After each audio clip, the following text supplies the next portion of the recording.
In this community, there's this sense that we're heading into or nearly in an apocalyptic timeline. And it feels like we're heading into this Mad Max universe that's right around the corner.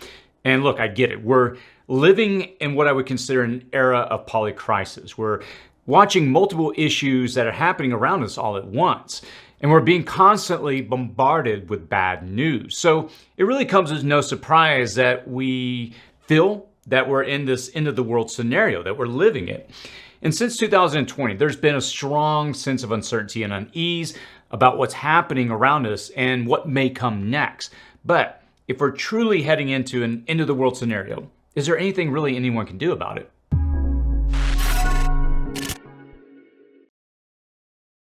One of the common phrases in this community is SHTF, and SHTF stands for poop hitting the fan. It's a term that often gets tossed around a lot, and it means different things to different people. And the general view, the general consensus of this term is that it's an event that would be so overwhelming that maybe few will live, and those that do will have to fend for themselves.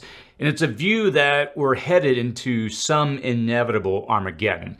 And as a result of this type of thinking, what ends up happening is that people are, and many of these points are things I've read in the comment sections of many of my videos, is that people are becoming cynical that the act of even trying to prepare is pointless. Some are giving up even trying to prepare as a result. It's left many in a state of paralysis, sitting around waiting for something bad to happen. And it's just really a feeling that it can be so overwhelming that it causes many to ask this question: why even try to prepare? And let me start off by acknowledging what many are feeling right now. And I feel this as well. It feels like the world is a bit upside down at the moment. But I'm not going to just sit here on this video and moan and complain about all the bad. That's not the point. Instead, what I want to try to do is remind you of a few things. First, and I've said this many times on the channel, but I think it's worth repeating, history is filled with times when the population felt this exact way. We're definitely not the first, and we sure as heck won't be the last. My grandparents, they went through World War II. Could you imagine if you were to know what you know now, the transport to the 40s, and live through a time like that? It was definitely a challenging time for a lot of people. Both my grandfathers, they served in the military during World War II. One of my grandfathers was actually a Marine and got injured fighting in the Guadalcanal campaign. My other grandfather was in the Army, and he was being trained and prepared to fight on the mainland Japan, which didn't happen because of Hiroshima and Nagasaki. And I'm sure for them and their generation, it felt like the end of the world was imminent. My dad and his brothers, they also served in the military during the Vietnam era.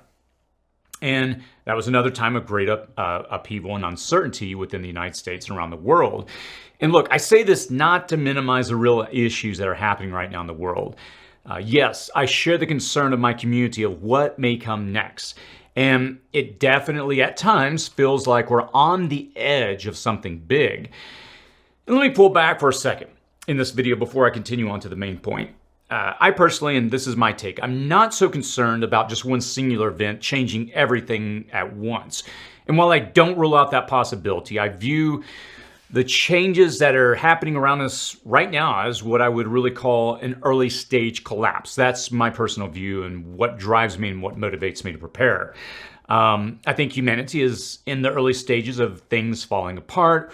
And this is my view. I think that we peaked a few years ago around 2019, and what we're seeing now is deglobalization. We're seeing other issues that are playing out that are putting us in a transitional time. And I'll just give you a few examples. We're actively destroying our planet with a focus on profit over the next generation. We're sacrificing so many things: our lives, our well-being, how we view each other based on monetary gains and financial perspectives. I'll just summarize it that way. We're experiencing a great chasm between the haves and have-nots.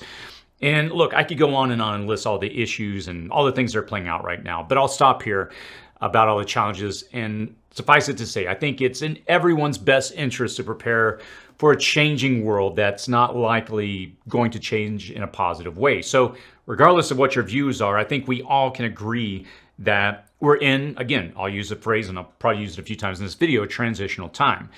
But I say that to point out this one thing: don't focus on what's out of your control. You're only going to get locked into a spiral of fear. Yes, I have concerns in the back of my mind. Like you, I I clearly see what's happening around us. And it's easy to allow our minds to really race to the worst case scenarios. I have to rein in those concerns and instead prioritize what's most important. Why should I worry about something that is out of my control? And that's my encouragement to you. Why worry and fixate on something that you have no control over? Honestly, there's not much that you can do. And instead, and I hope you hear me out on this, and here's the main point of the video, focus on what's in your control and drown out the rest, honestly. And yes, I want to stay informed about the events that are happening around the world. And it can be difficult at times. My channel focuses obviously on preparedness, and I try to shape and bend the content around the present threats that my community needs to be aware of so you can be up to speed and you can prepare accordingly. But even for myself, it's easy to allow my mind to wander, and I find myself constantly needing to really rope myself back in. And let me give you a quick example. I've lost track of how many messages and emails and letters, for that matter, that I've received warning me of some threats that something is about to destroy us all. And look, it's these messages, emails, letters. It's with a good intent that people will send this to me. It's it's not malicious. It's really people expressing their concern to me, and I'm not by any means downplaying it. But here's the point: I'll give you an example. Again, I received a message a few years ago from a subscriber that he forwarded a YouTube video to me that there was a tsunami that was going to destroy my specific area. And the video, when he sent it to me, it had been recorded that day, and it said, hey, tomorrow there's going to be this big tsunami that's going to come and it's going to destroy Southern California. So he kept trying to reach me on Instagram, the messaging app. He was calling me over and over. And fortunately, I don't even get notifications of Instagram if someone's trying to message me. I have to physically log into Instagram and look to see messages. But this was all happening overnight. When I woke up in the morning, I found these messages, and and it was a genuine concern. I'm not trying to dismiss or downplay this, but he had been watching a video saying, hey, this area that I live in, it's going to be destroyed. So he was trying to warn me, right?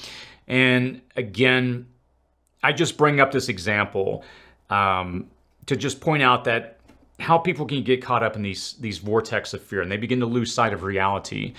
By the time I'd gotten this message, that supposed timeline for the threat had already passed, and it was supposed to happen overnight. That was a warning from the video, and I had to remind this individual because I received this message in the morning. It was past the supposed threat timeline. I had to remind him that people are going to try and scare people to manipulate them, and don't get caught up in that. The subscriber, he then shortly thereafter forwarded another video from that same channel that said, hey, we've got another message that you need to be aware of tomorrow, so definitely come back. There's something big we're going to tell you. And again, I know the person's intent and their heart was pure and out of concern for me, but it's just so amazing that sometimes we can't pull back for a moment and we can't see that there are voices out there that will try to manipulate and scare us. And I share this not to humiliate or poke fun, but I want to point out what many are getting caught up in and locked into, which is a pattern of fear. And they'll listen to anything that really, what's the word that I'm looking for, that really validates that concern. And let's be honest, we've gotten addicted to cortisol. Cortisol is a stress hormone that the body releases when it's under stress. And we've gotten so used to the constant barrage of bad news that we've normalized stress and that feeling and that fear of what may happen next. So let me wrap this video up with a few practical things, because I don't like to leave people the knowledge of a problem unless I present a solution. We've addressed a problem that this community and I'm not saying everybody's doing this, but it's easy. And I have to remind myself of what, the old saying, what's good for the goose is good for the gander. And what I'm sharing here with you is things that I have to remind myself constantly of, not allowing myself to get hooked into these cycles of fear, to get wrapped up in what may happen. My wife and I were talking the other night, and she even mentioned that phrase, getting caught up in the what ifs, because that in and of itself can present psychologically, it can cause, well, as you know, a lot of anxiety and fear. And so as such, I tend to be a very pragmatic, I'm more oriented by solutions than I am by problems. And look, let me start off by encouraging you to ask yourself this question: what practical steps are you taking today to prepare? And it's a legitimate question. Are you more consumed with the idea of fear, Or are you committed to taking practical steps to address whatever that concern is? I can't tell you whether that concern you have is right or wrong. That's not for me to decide. My concern, or rather, I hate to use that word concern, but my goal with this channel is to be pragmatic and to hopefully present solutions to whatever concerns you have. So what new skill are you developing? I'm currently working on developing a vertical grow space. I just purchased last week a 96 square foot shed that I'll be installing in my backyard shortly to get that going. It meets all the city's permit codes, all the restrictions that I have here in my neighborhood. But 96 square feet will be more than enough to grow and learn vertical growing. I've got a lot of work, but in the meantime, to get the yard ready, I've got to install a drain. That side of our yard has a way of pulling water, and I have to insert a drain underneath and a foundation before we can set up that shed. I've got several hoops I've got to jump through, but I'm going to be busy. But I'm making progress to move things forward to build a self-sufficient environment, to continue to learn new skills. That's something that's been on my mind a lot. I've spoken about this recently in videos. Gardening, I think, is going to be such an incredible skill to develop, and vertical gardening personally interests me. Are you taking care of your health? I'm currently training for a half marathon. I recorded this video on a Friday. Today is May the 19th. I'll release this, I think, tomorrow on the 20th. And in 2 weeks and 1 day, I'm going to be doing a half marathon on June the 4th.